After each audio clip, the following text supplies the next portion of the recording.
GST General Services Tax. Betul ke? Macam lainnya. Betul lah tu. Kan? Takkan GST ni maksud apa? General Service Tax kan? Betul ke? Kau salah. Komen lah kat bawah tu. Betul ke? Yang penting SST lagi baik kan? GST ni semua kena cukai. Apa dah? Jadi SST yang terbaik.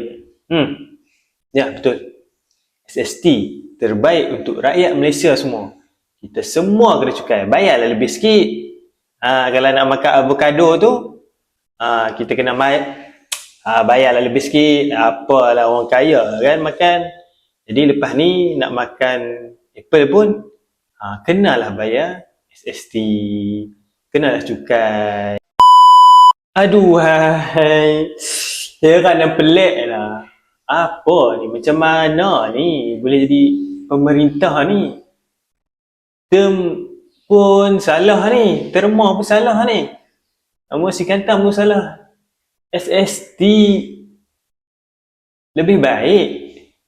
Katanya lah. Lepas tu ni, dia kata GST tu General Service Tax. Bukan tu.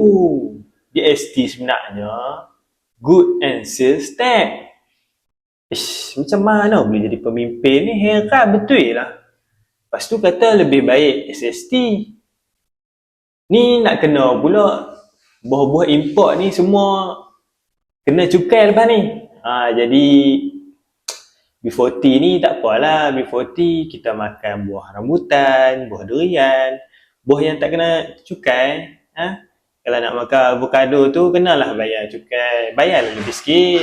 Tidak macam mana nak buat hospital Manjung tu. Kerajaan ni semuanya dia guna cukai lah. Nak buat pembangunan ni.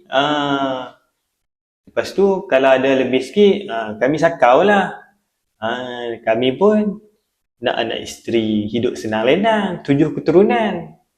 Tak perlulah anak isteri ni, anak beranak kami, cucu-cucik kami ni tak payahlah jatuh teruk.